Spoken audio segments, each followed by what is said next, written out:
What's going on, everybody? Brendan here. Welcome back to Dad Planet. If you're new to the channel, I'm a full-time reseller who's actually really only been working part-time hours. I've only been putting in around 25 hours a week on my actual eBay store. That doesn't mean I'm only working part-time, just on this store, and it's still producing a full-time income. So this week of sales and these 15 bolos is November 15th through the 21st, and what you'll notice is it's a big increase from just last week from that month. So a really nice increase in sales, and I finished very strong for the month of November. So you're gonna see 15 bolos, and not only that, I'm gonna show you how to ship an insanely large item so that if you come into it, you can do it yourself easily. So let's get into it.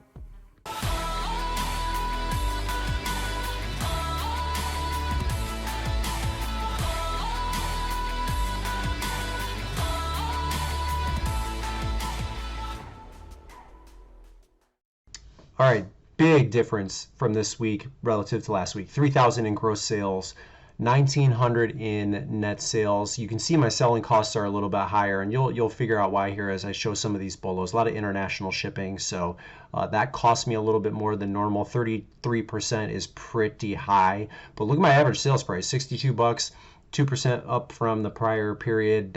That's high. That's really high. So all in all, big improvement with a huge finish towards the end of November. But let's get into the bolos. All right, so the first one is 1-800 Vending. It is a triple canister candy machine. So I had a vending route that I purchased from a guy that was moving to Kentucky. He sold it to me, and then when the pandemic hit, I sold off the vast majority of my route. I kept a lot of still high-performing locations, but I've been selling off some of the machines that were removed from the locations. So when I put comps on the screen, you'll see the vast majority of the sales that are in like $140 to $170 range are my machines. I'm really the only one right now in internet land, at least on eBay, that has this style machine. So 160 bucks. The buyer is 196.12 all in. Bought it a long time ago, so no cost of goods this year on this item. But when you see 1-800 Vending full machines, I'm the one selling them. And oh, by the way, if you ever find one of these, you can also part them out. There is value in a lot of the parts because of how well these machines are made. So check Marketplace, check Craigslist for them, and look for this particular style because, again, they hold up where some of the plastic ones don't. These ones are really well made, so keep your eye out for them. You might be able to strike a deal. All right, it's blow mold season. This is General Mold, Santa. I mean, he's amazing looking. About 40 inches tall, and I will put comps on the screen. It looks like even though I got 120 for this, the value has already gone up in just the month. So the most recent sale was $170 with 30 shipping. You might be able to get to 150 to 200. Now, this did not have the light with it, so just sold it without it. The price won't vary whether you have the light or you don't, because the lights are very easy to find, new and cheap on the internet, eBay, Amazon. So having a light doesn't necessarily affect the value, or not having a light. But yeah, 120 bucks for this one. The buyer is 186.11 all in, and I paid $30 for this on Facebook Marketplace. Okay, big retail arbitrage opportunity right here. So this is the Magic Mixies Magical, how do I say this? Magic Misties, okay, we're gonna have to try this again. Magic Mixies Misting Cauldron. Boy, that is a mouthful. So this is one of the hottest toys for 2021. It's extremely hard to find. Everybody's trying to flip them online. So I paid up for this in store. I got this at Walmart for like $50 or something like that. And I'm tax exempt at Walmart, so I didn't pay tax on it, but it was about $50, and I sold it for $100 full price relatively quickly. The mistake that I made was I didn't shut off global shipping. So naturally, this is where that went. And I'm paying a little bit extra because of the customs fees. Again, eBay, their 12% trickles into the shipping and into the taxes for sellers that charge shipping like myself. So I paid a little bit more. I have since found two more, and then this is the blue version. There's three versions of this toy. The blue, I believe there's a purple, either purple or pink, and then a rainbow color. So I have two rainbow colors left in my inventory that I'm hoping to flip. And again, it's not a huge moneymaker because it's retail arbitrage, so I'm paying basically full price for an in-store toy purchase, but I sold it for $100. The buyer was $147.50 all in, and again, cost me $50. These are going to continue to be very hard to find, even as we approach January. So keep that in mind. Some kids with gift cards or whatever, they might want to use that money towards something like this in January, but I think it's still a good buy at this point. And I still think you can get for between $100 and $125 for them if you find them in stores. All right, so this is Seton Hall Prep crew neck sweatshirt. It is Champion Premium Reverse Weave. So Champion Reverse Weave is a bolo, and it's not only just a bolo, it's a big money bolo. But Champion Premium Reverse Weave, and I'll put a picture of the tag up on the screen for you, is also high dollar. You just see a lot less of this style on the internet. So Seton Hall Prep, I think this is different than the regular Seton Hall University. So I thought that this would take a little bit longer to sell, and it did, but I just list and forget and end up getting full price for it. $99, the buyer is $111.34 all in. It only cost me $4.99 at a Goodwill, but the things you want to look for are Champion Reverse Weave, Champion Premium Reverse Weave. I'll put some comps on the screen for you so that you can get an idea of what Champion Premium Reverse Weave will get you, but you will see much more of the other versions. So keep that in mind. Those are bona fide bolos. You always want to keep your eye out for those style of Champion sweatshirts when you're in store, so look for those. All right, next is a pair of Viper M1 roller derby roller skates. Now, I held on to these for a little while because I had them priced on the high side. They were only priced high because they're the white version. So even though white is probably an item that or a color that you want to look out for, it's the black version that sells better regularly. So I did end up getting full price for these, 55 bucks. The buyer is $79.34 all in. They cost me $8.99. And again, I could have probably priced them in the $35 range and sold them quicker. So if you get a white pair of the M1s, then, if you want to be a little bit more aggressive, you want to sell them a little bit faster, maybe price them a little bit lower than I did. But you can certainly see that the market's been set for 55 bucks. Look for the black, look for the white. These were in excellent condition, so I'm still happy with the sale. All right, next, a pair of skis. Now, not only is this the first time I've ever sold a pair of skis, I found them at the Goodwill bins, believe it or not, and they were in immaculate condition, just sitting there in those big blue bins. I couldn't believe my eyes. So there was a sticker price of $19.99 on them. So when they were in the store, they probably just sat for $19.99. Now, because of the weight, I think they were around 15 pounds or so. So it cost me around $25. So I paid a little bit more at the bins than I otherwise would have if I had seen them in store. But it's okay because I still ended up getting $101.99 for them, and I had to ship them out to California. So the buyer is $101.99, and they're $177.21 all in. Not only did they cost me $25, but they were relatively easy to ship, and we're gonna take a second here, and I'm gonna show you exactly how I shipped them, so check this out. Okay, the first thing I did was I bought 6 12 by 8 by 10 boxes from Walmart. I think these are 75 cents each, so in all, it cost me about $4.50. It was $4.44 to be exact, since I'm tax exempt at Walmart to get these boxes, and all I've done is just put one over the other with a little bit of tape. Now that's like sort of part one. The second thing I've done with these skis, and I think they're about 63 inches in length, somewhere around there is, I've done the ends with bubble wrap, both ends, and then the middle, the brakes in here, I've wrapped that. This is the thickest part of the skis, but I have them grouped together here. So this is part two, just getting the boxes done, part one. Part two is getting the bubble wrap here, and I'm gonna finish it. I'm gonna get every inch of the skis done with bubble wrap. That'll be step 3. I'll show you here in a second. All right, so the rest of it is bubble wrapped. Now the only thing I have left to do to get it in the box is just slide it in there. I'm gonna lay it down flat like you see right here and just slide it in, and then I will turn it upside so that I can put the final piece on top. I might need a little extra bubble wrap inside the box. I don't know how they're going to lay when I slide them in there, so I will show you that here in just a second. All right, I turned it up on its side. As you can see, it's there's like a lot of room to move in here. It's a little bit flimsy, so I'm gonna add some of these air bubbles and then just a lot of extra bubble wrap that I've got laying around here. I'm gonna add that in there for some extra padding, just so that it doesn't shift like this during transit, and get it a little bit more stable. Okay, now if you look, I have it filled to the top with both the air bubbles, those like air packets, and then the bubble wrap.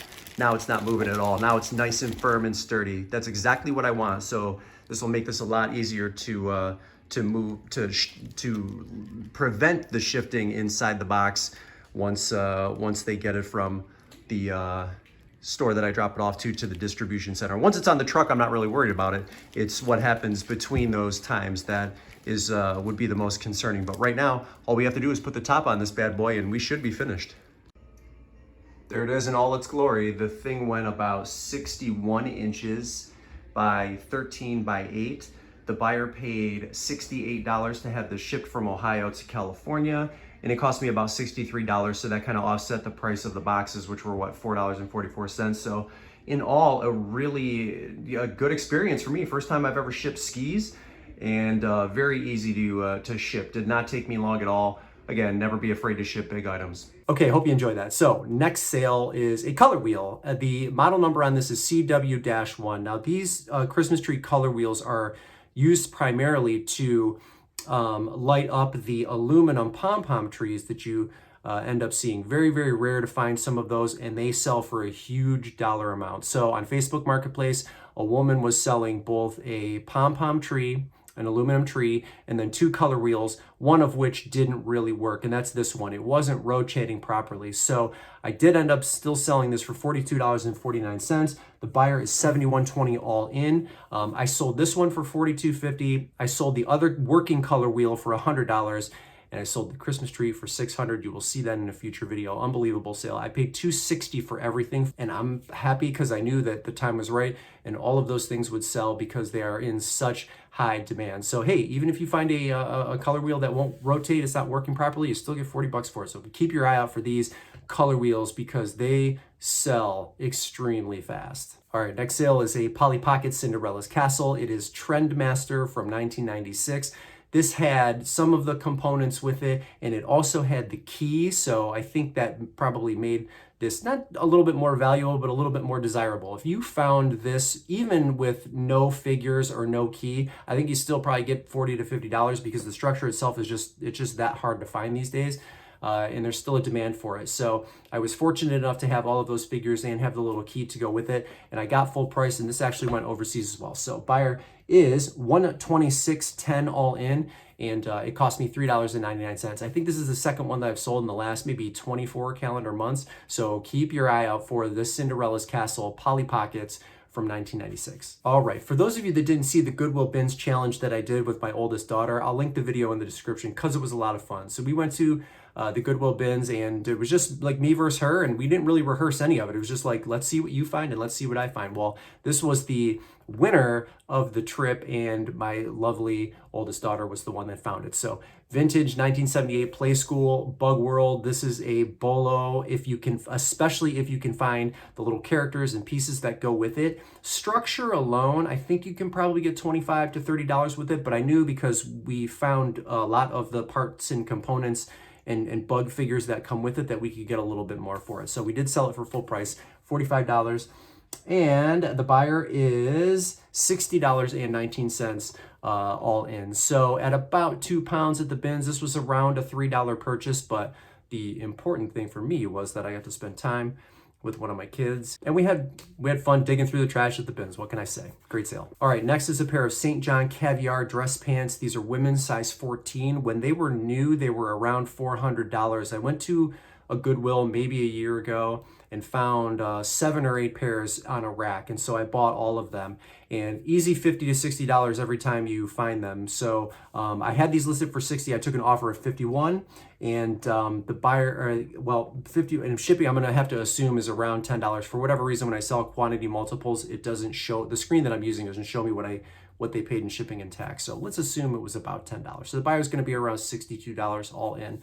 Each pair for me was $4.99. So St. John Caviar, St. John designer sportswear. My mother sold it for years at Nordstrom's and Saks Fifth Avenue. So I'm familiar with St. John just because of that. But the St. John Caviar style is $50, $60, $70 pre-owned when you find the bottoms. every single time, and you will eventually sell them, assuming, of course, they are in a condition that is conducive to selling. The condition is important in items like this for sure. So if you find holes or something like that, it's going to really devalue this brand. But these were immaculate, and I might even have 1 or 2 pairs left in my inventory, but I've also added some into bulk boxes that I will be offering to you very, very soon, so keep that in mind. All right, so this is an American Girl Welly Wishers, like just a regular Playhouse. I went to the American Girl website to see if they were offering this for sale at regular price, and it was back ordered, at least when I checked, till around the end of January. They may have even pushed that forward. So I knew, even with no figures and no accessories, that I could probably get a decent amount of money for this. So I paid $10 for this at a Goodwill, and I ended up selling it for full price, $109.99, and the buyer is $149.38 all in. It wasn't in absolutely perfect condition. It had slight cracks, like when you open up the doors, there was a slight crack on one side of the doors. But again, I disclosed all of that, and it was really minimal. It really did not have an effect on being able to just open and close the doors regularly. So to me, this is something that I think a lot of people might pass up because it's a larger, heavier item. I have no problem with items like that. So, you know, getting $110 for a $10 spend on an item that you could wait until January to order and then end up paying, you know, $300 or whatever they have it listed for on the website. Or you could have the structure now and just find accessories, you know, maybe on eBay or Amazon and purchase it. And so it's probably what the buyer did. And yeah, they ended up getting a really nice item that you don't really know when it's going to be in stock with all the things that are going on in the world these days. So that was a great sale. Okay, this sale surprised me. So I bought this, I'm gonna say 3 years ago, and it sat in my basement and I forgot about it. Well, even through the pandemic, like it's just sitting there, like I should probably list this at some point. The reason I dragged my feet on it is because it wasn't team centric. So it's a Nike like on-field zip with the NFL branded logo on it, right? But no team. It wasn't based on any specific team or city. It was just the NFL branded logo. So finally I got around to listing this, and lo and behold, after maybe a month or two, it sold for full price, $40. Now, the size is great because it's a 2XL, but what was surprising to me is that just NFL branded stuff will still sell. So I guess the lesson here is, if you see Nike on field and it's just the NFL logo, even whether it's a zip or a t-shirt, look it up, because the market's been set. You know, I can't really show you great comparable sales on this because I didn't see a ton. So for me, there was just list it because it's taking up space in your basement, but there's a market now for it. So $40 if you find it. The buyer is $57.84 all in. It cost me $5. 3 years later, I finally got that thing sold. So if you see NFL branded stuff from Nike on field, take a second look. Okay, this was a bins find. It's actually a find from somebody else. Just a woman came up to me and was like, "Hey, you know, I see you on YouTube. Like, is this something that you could sell? And I'm sorry that I didn't get your name. Thank you though for this item." So it is an Altus leather 1-prong weightlifting belt. It goes about 4 inches from top to bottom, and this actually went overseas. So there's a market for these, and I thought it would take a little bit longer because it has like Tim Quick, I think that says. It has a gentleman's name like kind of branded on the belt, but it's probably just not as easy to find these days as maybe they have been in the past. So ship this thing overseas for full price. $103.21 is what the buyer is all in. A couple pounds at the bins, so $3 purchase for me. Shout out to the lovely lady that held on to this for me at the bins. I really appreciate that. But look out for this kind of belt too. So it's one prong.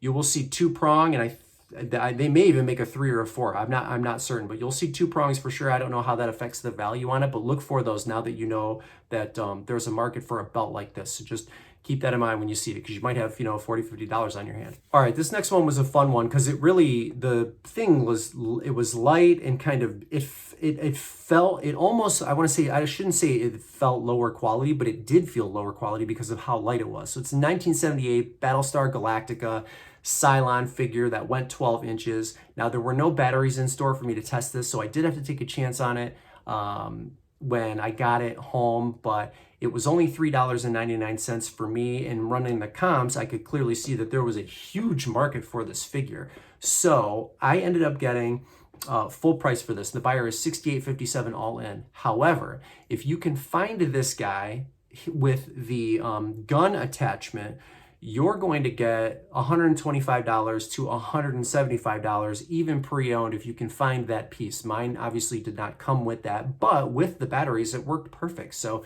this was a really exciting find because, you know, I was just a little baby at the time. And even though I didn't watch Battlestar Galactica, this is the kind of item that I really enjoy finding and doing research on, because it's really like close to my time. And I don't know, just something that would normally turn up at an estate sale or something like that. Found at a Goodwill. So it was a very cool, unique item for me. All right, and the last one. Now, I fully expected this to sell in the month of October with Halloween coming up, and it didn't. It sold in the middle of November. Okay, great. So it is a Monster High Lady Gaga figure, Zombie Gaga. Now, I paid up for this, so I ended up paying $150 on Facebook Marketplace, and I did eventually sell it for $339, and the buyer is $380.39 all in. These were really, really hard to find, and what I saw is when I purchased it, all of a sudden there was like sort of a flood on the market for them.